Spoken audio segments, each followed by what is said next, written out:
Le titre d'émission la plus écoutée en Guinée, toute catégorie. Merci de nous regarder à la télévision. Nous sommes en direct. Vous êtes à Zérékoré, à Beila, Gekedou, à Yomu, mais aussi à l'extrême est, à Mandiana. Vous nous regardez à la télévision. Merci de votre fidélité. Vous avez rendez-vous avec cette émission en prime, en rediffusion tous les soirs à 22h après le JT de la rédaction. Mais ici, dans la zone spéciale de Conakry, sur Sud FM 99.4 à 18h. Merci donc de nous recevoir chez vous. On s'intéresse donc à ces consultations nationales qui vont donc se refermer le lundi 30 septembre ici à Conakry. Depuis 2 semaines, plusieurs entités et acteurs sociopolitiques se sont relayés devant le Premier ministre pour exprimer leurs avis, principalement sur la question de l'opportunité de doter la Guinée d'une nouvelle constitution ou pas, et d'autre part sur la tenue des élections législatives qui ont été fixées au 30, ou plutôt au 29 décembre 2019 par la CENI. On en parle dans cette émission. Quels enseignements tire-t-il de ces consultations nationales auxquelles lui-même il a participé, et quel sens ces consultations gardent-elles encore après les déclarations tumultueuses du président Alpha Condé à New York? Comment envisage-t-il l'issue de ce processus et quel regard porte-t-il sur les conditions d'organisation des prochaines élections législatives? Toutes ces questions posées à notre invité, qui n'est autre que M. Baouri, président, donc nouveau président, donc qui est à la tête de ce parti, l'UDD. Il sera avec nous d'une minute à l'autre dans cette émission. Le FNDC, France, a mobilisé contre un 3e mandat pour Alpha Condé. 2 nouvelles manifestations ce week-end prévues à Paris et à Poitiers, donc pour dire non à une nouvelle constitution en Guinée. On en parle dans cette émission, dans cette deuxième partie, avec Moussa Tatakourou Diawara. Il est chargé à l'organisation et à la mobilisation de l'antenne FNDC du côté de la France. Si le temps nous permet, on s'intéresse au secteur du tourisme. C'est ce vendredi 27 septembre, c'est la journée mondiale du tourisme, avec pour thème cette année tourisme et emploi. Tourisme, emploi, je vais y arriver. Tourisme et emploi, un avenir meilleur pour tous.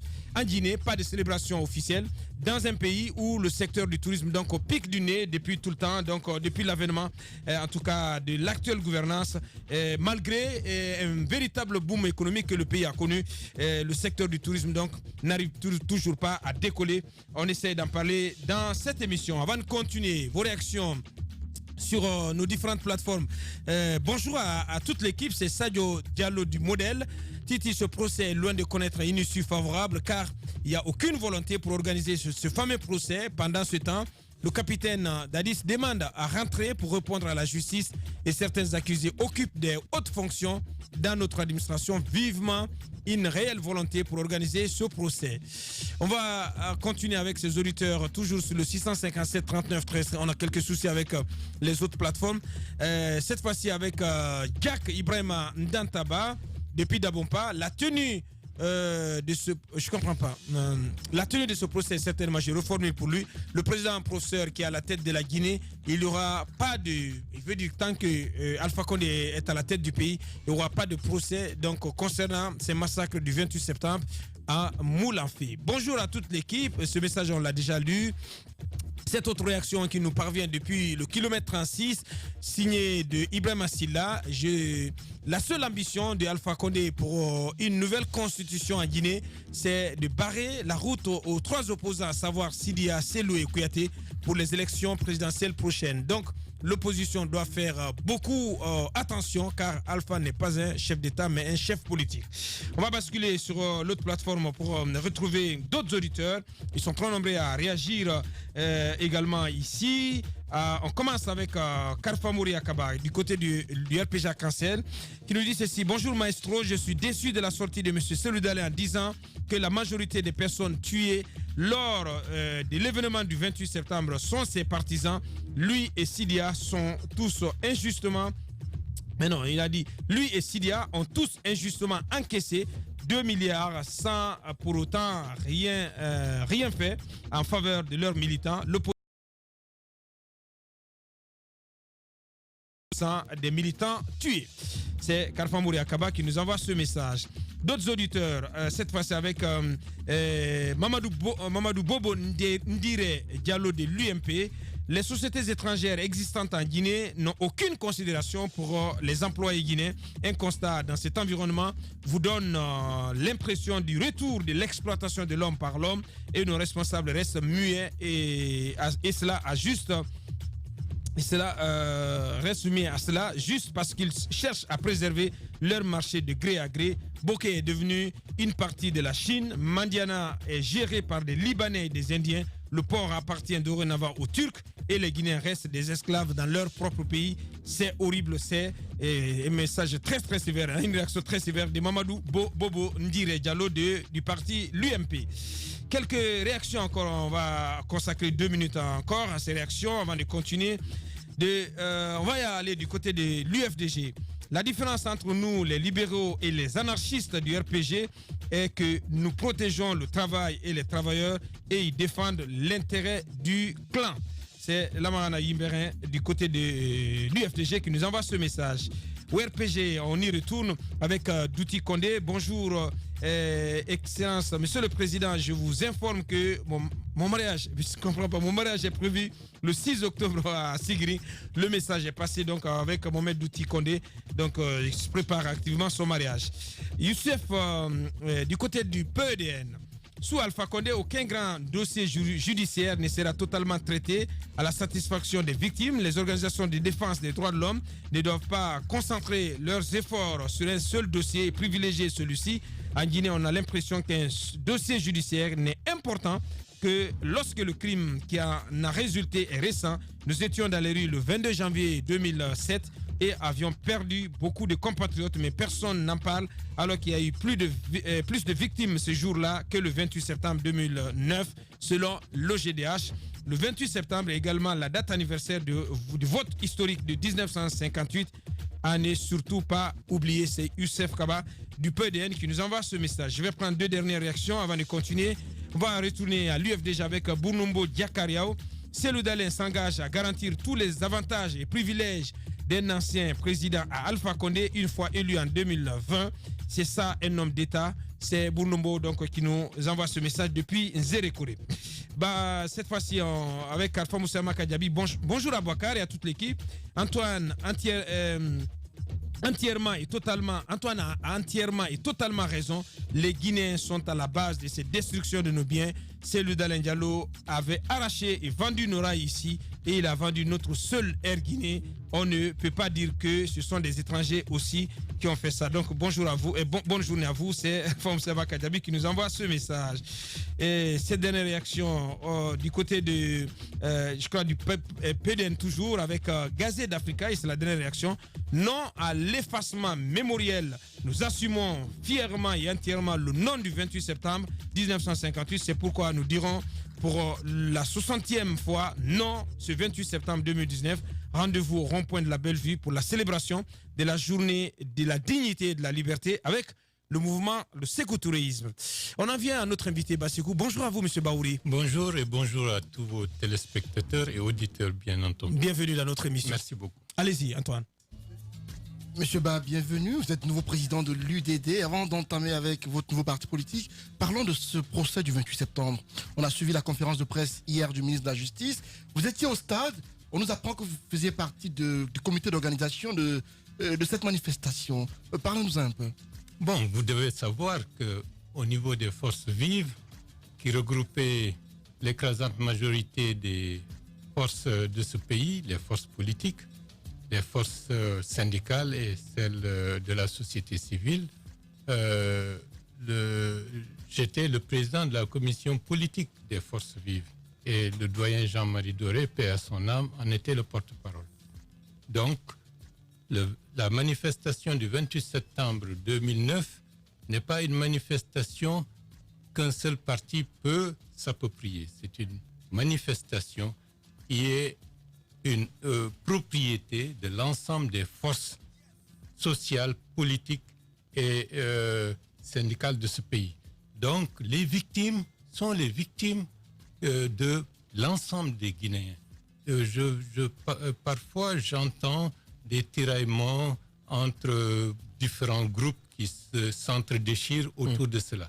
C'est affirmer que l'essentiel des victimes étaient ces militants. Les victimes sont des citoyens guinéens qui ont répondu à l'appel des forces vives et qui, pour beaucoup d'entre elles, ont laissé leur vie plusieurs centaines, sans compter les femmes. Ceci dit, par rapport au procès, il faut que les choses se fassent dans les règles, dans un environnement de sérénité, pour que le procès puisse permettre à ce qu'on ne puisse plus revenir encore demain ou après-demain avec des tragédies de ce genre.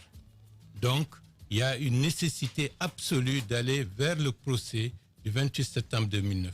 Oui, j'insiste là-dessus. Pourquoi?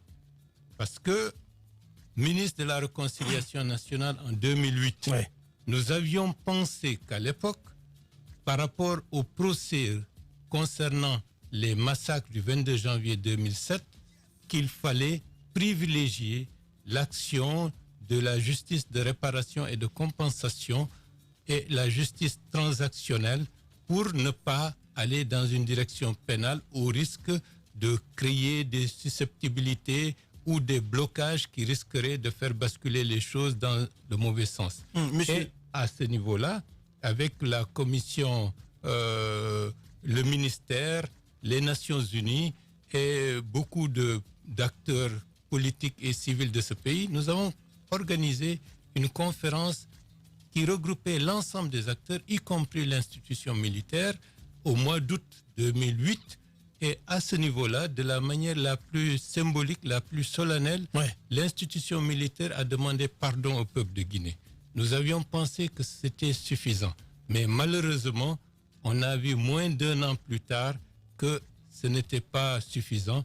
C'est la nécessité pour laquelle j'insiste pour qu'il y ait une justice pénale, pour que ça s'enracine dans nos mentalités en tant que peuple et en tant que dirigeants, parce que c'est surtout des dirigeants qui sont responsables de ces genres de massacres et puisque c'est eux qui donnent l'ordre, que cela sache que ce n'est plus acceptable aujourd'hui, demain, après-demain. Les avocats des victimes, les avocats des victimes qui ont fait une sortie à quelques jours de la célébration, de la commémoration du 10e anniversaire de ces massacres, ont réclamé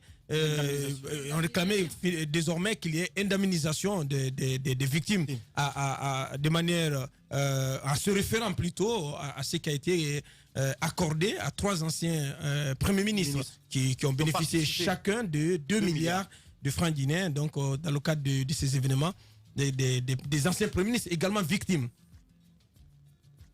Qu'est-ce que vous en pensez?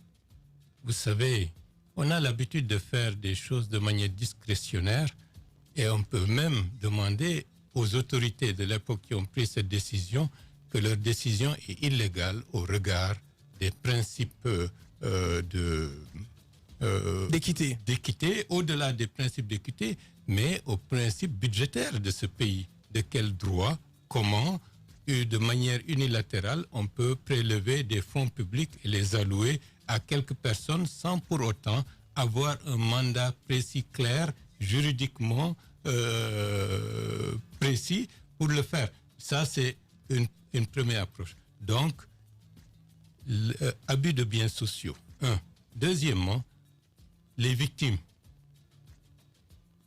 À elles de s'organiser et de réclamer leur dû dans le cadre des structures à laquelle elles s'associent ou elles appartiennent. Et troisièmement, au point de vue juridique, l'obligation pour l'État de faire apporter des mesures de réparation et de compensation à des victimes nécessite au préalable un procès qui va dégager les mesures et les recommandations pour les victimes. Si tel n'est pas le cas, il faudrait que de manière d'une certaine manière, que ce soit budgétisé, que l'État, de par sa propre initiative, pendant plus de 10 ans, des gens sont en train de souffrir, des gens sont en train de mourir, puisse accorder, dans le cadre de la dynamique de solidarité nationale, une attention particulière à l'ensemble des victimes de ces événements, des événements du 22 janvier 2007 et même au-delà de toutes les victimes qui ont été pénalisées. Ouais, l'État n'a pas les moyens de, non, mais c'est d'indemniser tout. Non, la tout question n'est pas là. La question n'est pas là. L'obligation pour un pays d'assurer la solidarité nationale, d'assumer ses responsabilités, puisque la plupart du temps, ce sont des représentants de l'État, ce sont des gens qui sont investis d'un pouvoir public qui ont pris la décision d'organiser des actions contre des citoyens.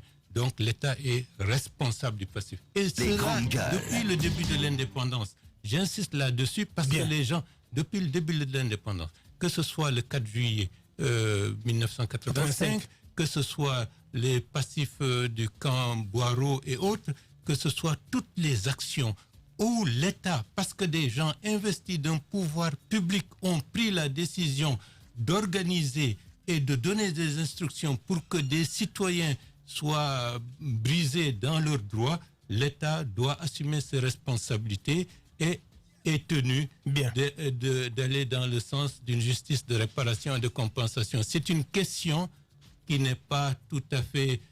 On n'a pas les moyens, mais les gens qui souffrent, les gens qui meurent, les gens qui ont vu leur maison détruite, les gens qui se retrouvent orphelins du jour au lendemain, qui va les prendre en charge?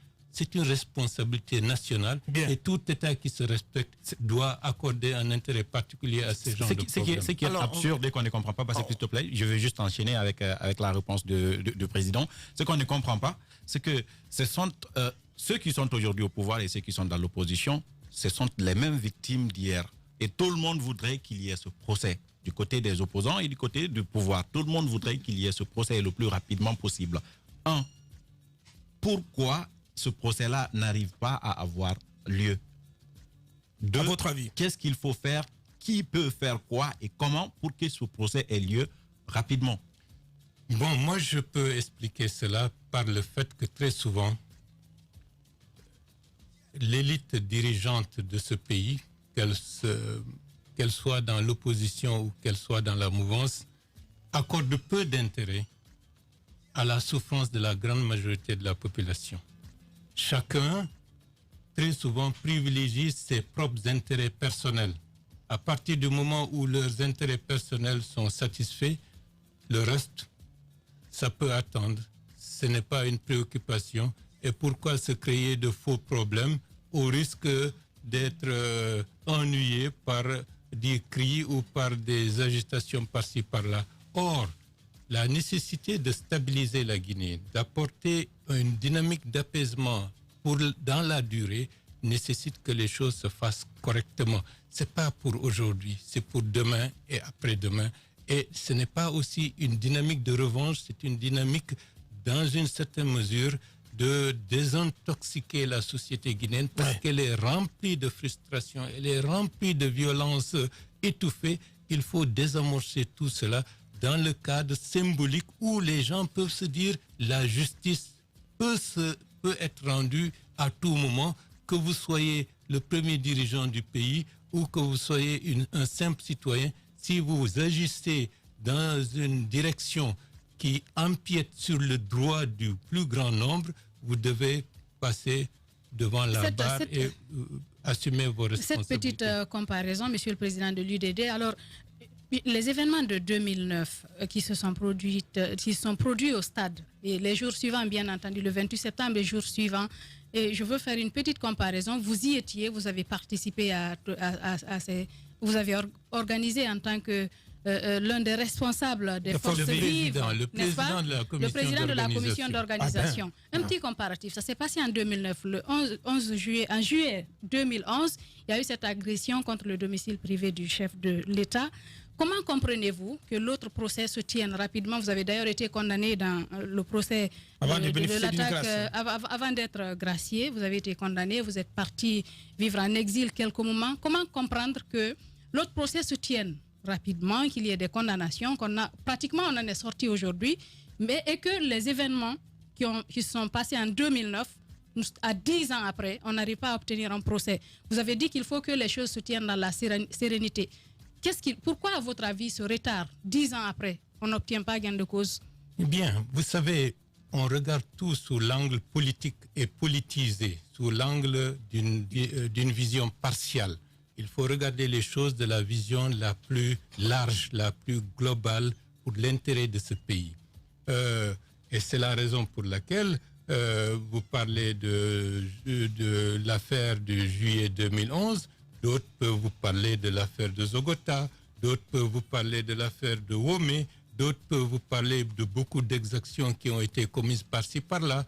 D'autres peuvent vous dire qu'également pour les tueries et les victimes du 5 juillet 85, qu'il y avait eu une célérité pour condamner des responsables, surtout qui appartenaient à une certaine communauté, et que la question des victimes n'a jamais été abordée, ainsi de suite.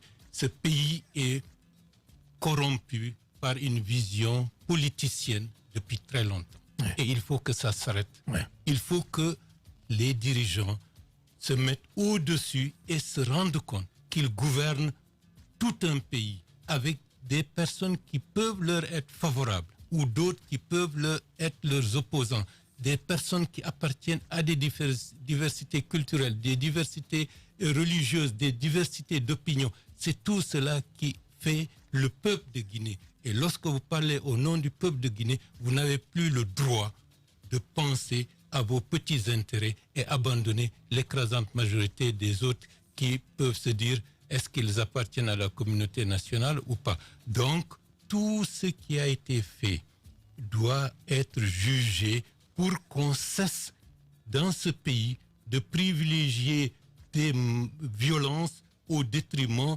de l'exercice du droit. Et le droit, c'est une manière d'assurer la paix et la sécurité de tous.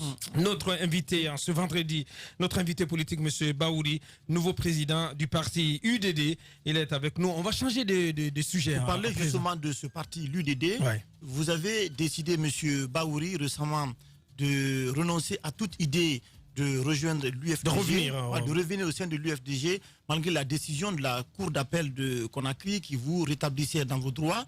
Quelques semaines après, on vous retrouve à la tête de l'UDD. Dites-nous comment tout cela est arrivé, c'est quoi ce parti et quelles sont vos ambitions? Pourquoi vous avez décidé, malgré que les décisions de justice étaient en votre faveur, d'abandonner, de renoncer à ce combat, de revenir, reprendre votre place au sein de l'UFDG, un parti dont vous êtes, c'est vous-même qui le dites, un des fondateurs, et finalement vous décidez de prendre la tête d'un autre parti politique qui est l'UDD.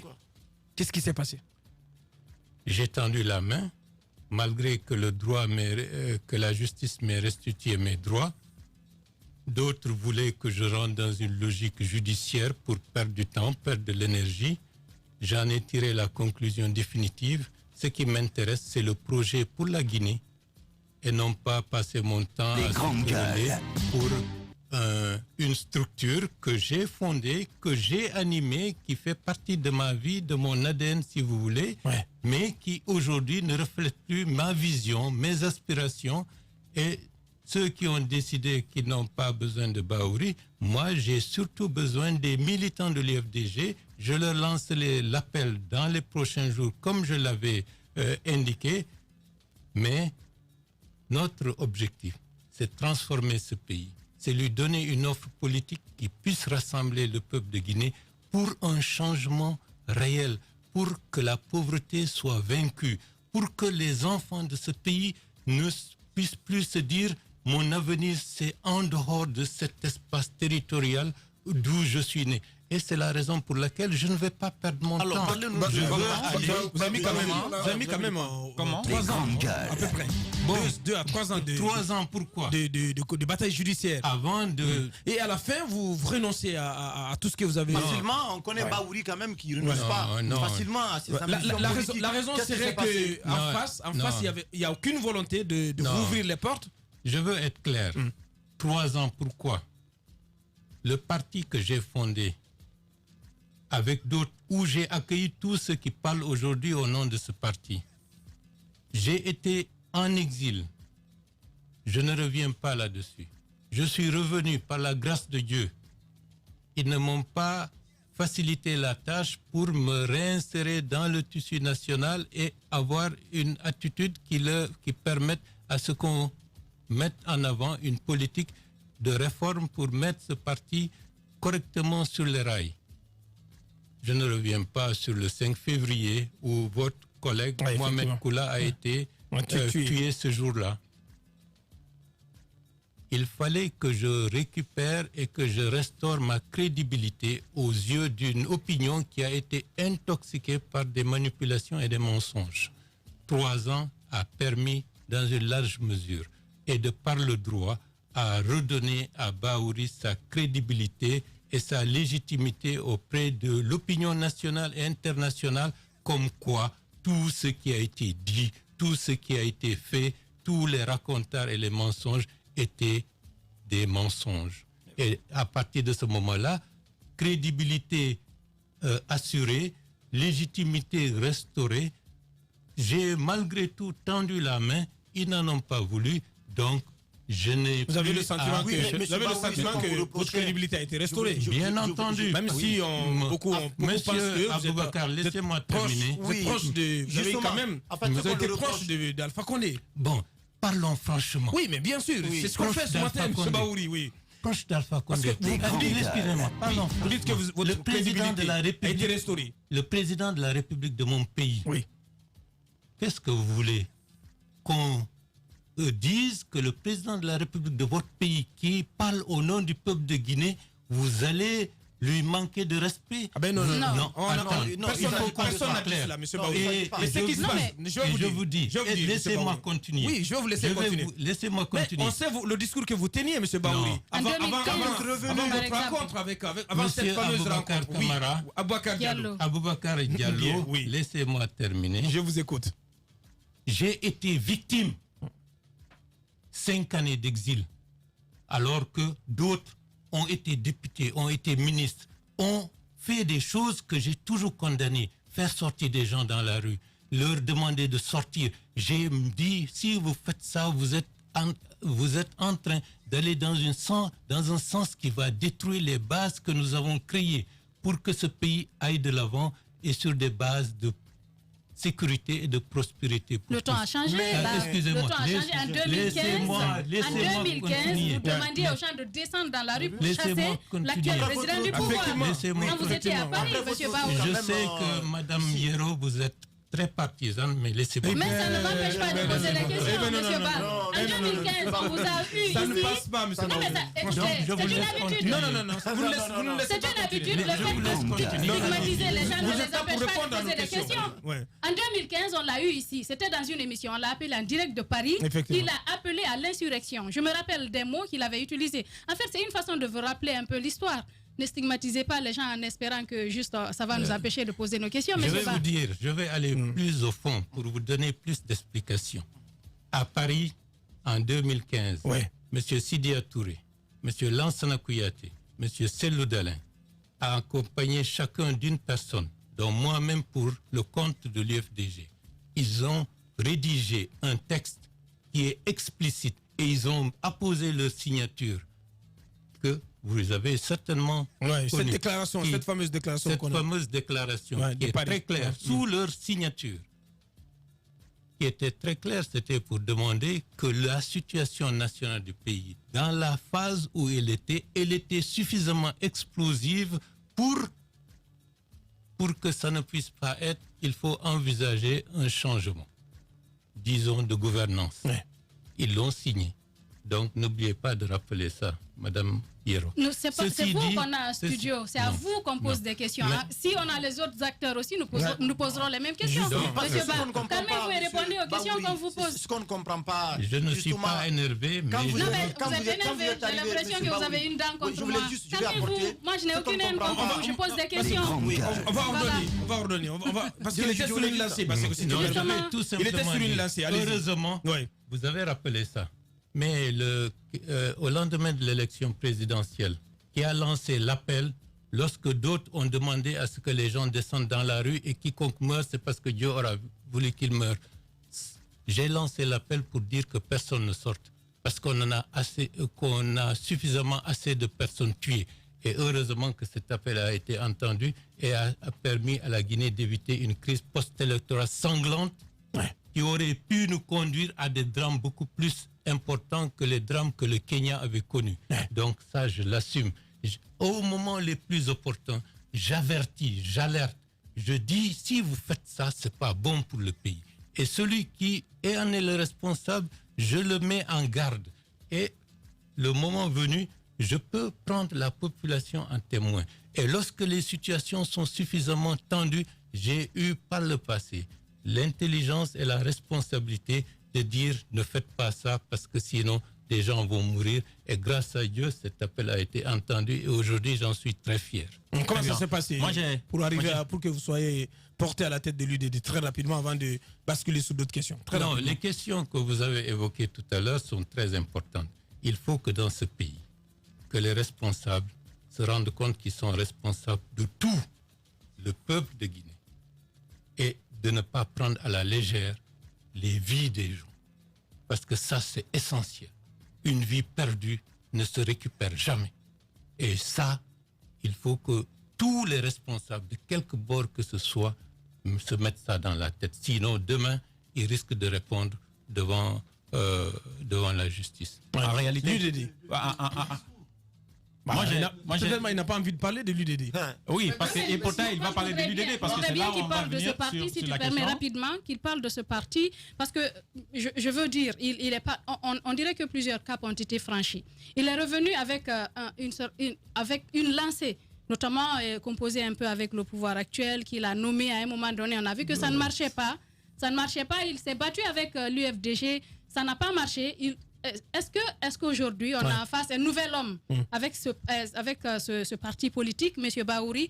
Est-ce que vous avez l'impression qu'à un moment donné, il y a eu une certaine instrumentalisation de votre personne, ce qui fait que vous décidez de tourner le dos à tout pour partir dans une nouvelle pour peau prendre ce petit lot de consolation. Une autre formation Petit politique? lot de consolation. Je pose la question. Mais M. Bassekou, j'assume ce que je dis. J'assume ce que j'avais dit. Je ne renie absolument rien du tout. J'assume mes responsabilités et je veux que ce pays aille dans le sens de la paix, de la réconciliation nationale et une gouvernance qui lui permette d'aller de l'avant. Libre à chacun d'aimer ou de ne pas aimer Bahouri, mais avec ses moyens modestes, il continue son chemin. Je ne suis pas ministre, je ne suis pas député, je ne suis absolument rien du tout, hormis ma conscience, votre mes conviction convictions pour mon pays et le soutien et l'amour que des milliers de personnes ont pour moi. C'est ça qui me mène aujourd'hui. Ceux qui ne sont pas dans cette dynamique... Qu'est-ce que vous proposez aux Guinéens avec l'UDD? Non, avant même avec l'UDD, j'ai envie de savoir d'abord, peut-être pour entrer dedans, ça va prendre le devant, mais je vais, si tu permets, Bassekou. J'ai envie de savoir d'abord, M. Bahouri, est-ce que vous avez négocié avec l'UGDD avant d'aller à l'UDD? Non, vous savez, j'ai un grand, comment on appelle ça? Respect. J'ai une grande ambition pour ce pays. J'ai une grande ambition pour la classe politique. J'ai discuté avec beaucoup de formations et nous avons jusqu'à présent une dynamique de concertation. Parce que ma volonté, c'est d'avoir un espace politique le plus large possible, qui va réunir des enfants de ce pays et qui peuvent venir de tous les partis et qui peuvent être, disons, dans le cadre de l'offre politique que nous allons formuler dans les prochains jours, se donner les mains, converger pour enfin construire ce pays en dehors de ces clivages de clans, d'intérêts personnels ou autres. Nous voulons créer et fonder un grand pays. Et de ce point de vue, je lance un appel à tous qui croient en moi, que nous nous retrouvions et partout où les Guinéens se retrouvent, qui croient en Bahouri, mais est-ce qu'on a refusé que vous preniez la tête de l'UGDD, l'ancien parti de Gandhi? Non, ils n'ont pas refusé. Nous sommes toujours en discussion et nous avons un programme de discussion qui, peut-être une plateforme politique, bien, permettra de coaliser, de faire en sorte que beaucoup de gens se donnent la main pour aller ensemble. Pour être clair, l'UGDD, ils ont estimé que dans leur programme, ils doivent tenir un congrès au mois de mars 2020. Dans le contexte actuel, il me faut un cadre légal pour exister, pour rassembler ceux qui croient en moi, ceux qui croient en nos idées. Et c'est la raison pour laquelle nous avons accéléré le processus, mais en cours de route, beaucoup de forces vont être orientées pour faire en sorte que nous allons construire la deuxième génération de partis politiques dont la Guinée aura besoin. L'UDD n'est que le premier maillon. Bien, allez-y Antoine. L'UDD, il y a aussi l'actualité qui est dominée par ces consultations nationales. On vous a suivi avec Kassouri Fofana, je crois que c'était avant-hier. Et au sortir de la rencontre, vous disiez qu'il était contre-productif pour l'actuel chef de l'État de procéder à un changement constitutionnel. Ou à une révision, à une modification. Une modification. Dites-nous de quoi il a été question concrètement lors de la rencontre avec Kassouri Fofana. Et voilà. À se référer à cette déclaration, vous êtes contre à la fois une modification constitutionnelle et un changement constitutionnel. Il faut être clair. Il faut qu'on explique à la population les grands enjeux. Ce n'est pas la question est-ce que vous êtes pour ou vous êtes contre. La première question, pourquoi est-il possible de changer la Constitution? Est-il possible de changer la Constitution? De ce point de vue, à travers les instruments juridiques qui sont à l'intérieur de la Constitution de 2010, il n'est pas possible de changer la Constitution. Il faut que la population soit bien éclairée sur ça. Non, laissez-moi continuer. Le changement de Constitution. Il n'est pas possible de changer la Constitution de par les instruments juridiques qui ont été mis dedans. Et l'historique de cela, c'est le fait que la Constitution de 90, qui avait limité les mandats à 2, a été balayée par les partisans du coudéisme pour changer la Constitution en 2001 et faire ce que nous avons connu et qui a plongé le pays dans la crise. 10 ans de crise a amené les constituants du CNT d'en tirer les leçons et de faire en sorte que le changement constitutionnel ne soit pas possible dans le cadre de ce que nous vivons actuellement. Qu'est-ce qui est possible? C'est des amendements ou des modifications constitutionnelles ou révisions constitutionnelles qui se font conformément à des principes de droit. Maintenant, dans le contexte d'aujourd'hui, de 2019, comme un changement constitutionnel n'est pas possible, donc ceux qui disent une nouvelle constitution, ils sont en porte-à-faux par rapport aux instruments majeurs de ce pays. Modifier, est-ce une opportunité? Est-ce une possibilité? Maintenant, la question aurait dû être engagée depuis très longtemps. Lors du premier mandat, ça aurait pu permettre d'avoir une modification. Monsieur Bass, on le savait déjà avant la rencontre avec les grandes gueules. Non, mais puisque vous êtes membre de FNDC. Ce qui m'importe, c'est que la population comprenne exactement de quoi il s'agit.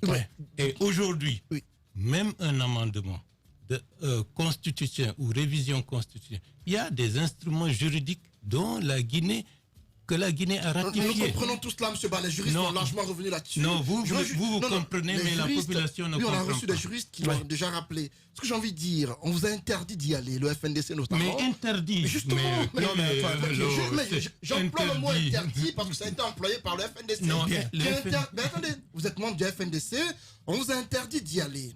On a entendu des membres responsables de cette interdiction. On a estimé que les membres ne devaient pas y aller. La preuve, c'est que ceux qui ont été là-bas ont été exclus par des membres du FNDC. Il n'y a pas eu de décision formelle. Si, ça a été dit. Je le réitère, Bahouri étant membre du FNDC, pourquoi est-il parti malgré l'injonction de la plateforme? Moi, je n'ai pas d'instruction à recevoir de qui que ce soit. J'agis conformément à ma conscience et à ma vision de l'intérêt de mon pays. Et je ne peux pas accepter que quelqu'un dise « je t'interdis ceci » alors que l'intérêt de mon pays commande d'aller autrement. Alors, Antoine, excusez-moi. Alors, moi, je suis quand même, il y a quelque chose qui m'a étonné. Le FNDC, vous avez été reçu, unilatéralement. Je vous pose la question. Le FNDC, unilatéralement, a convoqué au lendemain de la déclaration du président de la République une conférence de presse suivie d'un communiqué. Je n'ai pas été associé. Je n'ai pas été invité à participer à cela. ils ont fait un communiqué qui ne m'engage pas et dont je ne peux pas accepter les termes. Et de manière responsable, avant même qu'ils ne fassent le communiqué, j'avais déjà exprimé ma position. Bien. Pour dire Moi, que la consultation est une nécessité pour permettre d'envisager une sortie de crise par rapport à la question. Alors moi, je pose la question de l'opportunité de votre participation à ces consultations. Vous avez été reçu au Palais de la Colombe après la sortie, cette autre sortie du président à New York, à travers laquelle il a appelé ses partisans à aller à un référendum. Est-ce que c'était opportun, au lendemain de cette sortie, c'était nécessaire pour vous d'aller à des consultations dont on connaissait déjà les conclusions? Vous ne connaissez pas les conclusions. Mais les conclusions, c'est le référendum. Le président, il avait déjà Monsieur, dit. Vous avez les confidences du président de la République? Non, mais il a dit. Il a fait une sortie à New York. Il a dit à New York. Le président de la République, de manière solennelle, s'est adressé à son pays, à son peuple et au monde le 4 septembre pour confier au Premier ministre d'instruire une consultation de l'ensemble des acteurs. Oui, et il a dit au pays, à son peuple et au monde qu'il ne se prononcera qu'à l'issue de ces consultations. Oui, vous pensez qu'il ne s'est pas prononcé à New York? C'est prononcé avant. Vous pensez qu'il ne s'est pas prononcé à New York? Ceci dit, vous avez suivi ou pas cette sortie? Laissez-moi continuer. Si vous me coupez... Non. Mais accepter, c'est aussi le... Allez-y. C'est un talk show. Allez-y. C'est un talk show. Il s'est exprimé à New York ou pas? Non, pour moi, dans les circonstances dans lesquelles le président s'est prononcé aux États-Unis, les circonstances, l'environnement, ça ne me concerne pas. Ce qui me concerne, c'est la déclaration officielle, de la manière la plus solennelle du président de la République. C'est sur ça que je me fonde pour agir et pour indiquer... Autrement dit, lorsqu'on vous mettra devant les faits accomplis, c'est ça? Je voudrais vous dire ceci. Est-ce que vous pensez que les propos du président, les intentions, le groupe parlementaire, la majorité présidentielle à l'Assemblée nationale, vous pensez que tout aujourd'hui... Tout concourt à... Tout ça, rien n'est clair aujourd'hui pour aller vers un référendum pour doter la Guinée d'une nouvelle constitution? Vous savez, le président a dit que le peuple guinéen n'acceptera nullement de se faire imposer quelque chose qui ne serait pas de son assentiment le plus profond. Ça, c'est une vérité absolue. Ceci dit, la vie est... Aujourd'hui, on peut dire quelque chose et demain, on peut changer. Tout évolue, tout change. Tout est dynamique. Les arguments les plus pertinents peuvent se faire changer d'avis quiconque. Et aujourd'hui, ce qui m'importe, ce n'est pas ce que certains peuvent penser de ce que je fais. Ce qui m'importe, c'est ce que l'ensemble du peuple guinéen pense de ce que je dis et ce que je fais. Et je dis au peuple de Guinée, travaillons à ce qu'un changement ou une modification constitutionnelle dans les circonstances actuelles n'est pas appropriée pour l'intérêt national, pour notre sécurité et notre stabilité. Et je rappelle également à tous la charte africaine et la charte de l'Union africaine sur les élections, la démocratie et la gouvernance. En son article, il dit que est assimilable à un coup d'État tout amendement ou changement constitutionnel qui porte atteinte à l'alternance démocratique. Et ceux qui en seront les promoteurs seront sanctionnés par le Conseil de paix et de la sécurité de l'Union africaine. Et tout État parti qui va dans ce sens sera également sanctionné par l'Union africaine. Voulons-nous être sanctionnés par l'Union africaine? Nous qui avons eu le premier secrétaire général de l'OUA, voulons-nous être sanctionnés par l'Union africaine alors que le président de la République a été un des chantres et des porte-parole de cette Union africaine? Donc, rien n'est perdu. Il faut se la ressaisir. voie de la sagesse, je le souhaite plus ardemment, l'emportera sur tous les colibés, sur tous ceux qui croient que la Guinée est condamnée à aller vers le précipice. Je veille et je travaille à ce que ce pays aille dans une dynamique de stabilité, dans le respect de ses intérêts les plus importants. C'est M. Baouri, les vérités de M. Baouri, président de l'UDD, chez nous ce matin. Avant de clore avec lui, on prend la direction de Paris, d'où nous avons en direct Moussa Tatakourou Diawara. Les grandes gueules. Bonjour, M. Diawara. Bonjour les sofas de la démocratie et bonjour à monsieur le président Baouri. Bienvenue dans notre émission. Deux manifestations, vous restez vigilants et mobilisés, très mobilisés d'ailleurs, l'antenne FNDC de la France. Vous prévoyez donc d'organiser ce week-end deux manifestations. Expliquez-nous très rapidement comment tout cela va se passer ce week-end du côté de la France. Bon, d'abord, la première manifestation aura lieu demain ici à Paris. À la place de Bastille, ce qui était d'ailleurs prévu au Quai d'Orsay, voilà, direction l'Assemblée nationale. Mais nous avons été convoqués par la préfecture de Paris, je crois, avant-hier soir, pour en discuter un peu par rapport à ces mouvements sociaux aussi qui durent depuis plus d'1 an en France ici, je veux dire les Gilets jaunes. Donc chaque samedi, la capitale française est prise d'assaut par les Gilets jaunes à partir de 14h. Donc nous, on nous a demandé de délocaliser notre manifestation au lieu de Quai d'Orsay à l'Assemblée nationale française. Nous serons désormais à la place de Bastille pour faire un meeting contre tout changement de constitution ou toute modification constitutionnelle en Guinée, ou un référendum, ou tout référendum envisagé par le régime en place en Guinée. De l'autre côté, moi, je vais conduire une délégation à Poitiers, qui est une ville étudiantine française bien connue ici, où il y a une forte densité de la communauté guinéenne, où Papa Koli doit animer une conférence demain, si tout va bien, dans le même sens de la nouvelle constitution. Nous avons déjà déposé une lettre de signalement au niveau du maire de la dite agglomération qui a été reçue, dont nous avons l'accusé de réception, comme quoi nous allons empêcher la tenue de cette conférence demain à Poitiers, avec Papa Koli Kourouma et d'autres étudiants manipulés à leur côte. Monsieur Tatakourou, on sent que Paris a changé, on sent Grasseyer. Un peu plus sérieusement, dites-nous comment est-ce que le FNDC Paris est organisé, comment est-ce que vous êtes constitué? C'est M. Antoine qui pose cette question, je n'ai pas bien compris. Oui, c'est Antoine Kourouma qui vous parle à l'antenne. Tatakourou, dites-nous comment est-ce que le FNDC est constitué à Paris? La constitution, bon, je ne sais pas qu'est-ce que vous voulez parler de la constitution FNDC France. Soyez plus explicite parce que comment est-ce que c'est un peu large quand vous dites. Vous êtes organisé comment? Oui. Comment votre antenne est composée? Notre antenne est composée de sous-antennes qui sont aussi dans les régions françaises comme Lyon, Marseille. Tout est coordonné par une dame du nom de Mamadi Bangoura, qui est de la société civile, qui aussi rencontre à M. Abdraman Sano à Conakry, qui est le coordinateur national du FNDC. Donc voici un peu l'organisation. Mais bon, c'est vrai qu'il y a Strasbourg, il y a FNDC à Strasbourg, il y a Marseille, il y a Lyon, mais tout est coordonné et centralisé à notre niveau ici. Bien. Avec, bien, on a compris l'essentiel, parce qu'on est bousculé par le temps. Moussa Tatakourou Diawara, chargé à l'organisation, à la mobilisation de l'antenne FNDC France, en France, où il est prévu donc deux manifestations, demain à Paris et à Poitiers, donc pour barrer la route à un changement constitutionnel dans notre pays. On a 30 secondes avec M. Baouri pour clore. Vous avez cette caméra, vous la regardez et vous adressez au peuple des Guinéens, M. Baouri.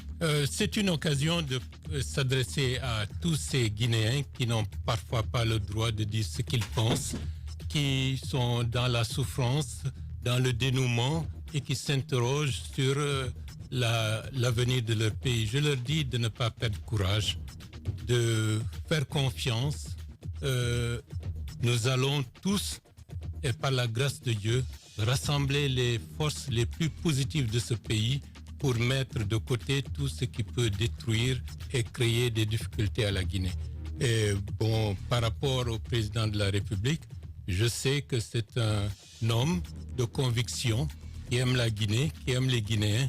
Je ne peux pas penser qu'il puisse agir dans un sens qui peut être contraire aux intérêts fondamentaux de son pays, à la stabilité de la Guinée, à ses convictions les plus profondes d'un militant panafricaniste. Et je pense que rien n'est perdu et que l'avenir de la Guinée, malgré tout, ira de l'avant. Je vous remercie. Je vous remercie également. On vous remercie, M. Baouri, président de l'UDD, qui était chez nous ce matin. Il était notre invité pour cette dernière présentation au compte de cette semaine.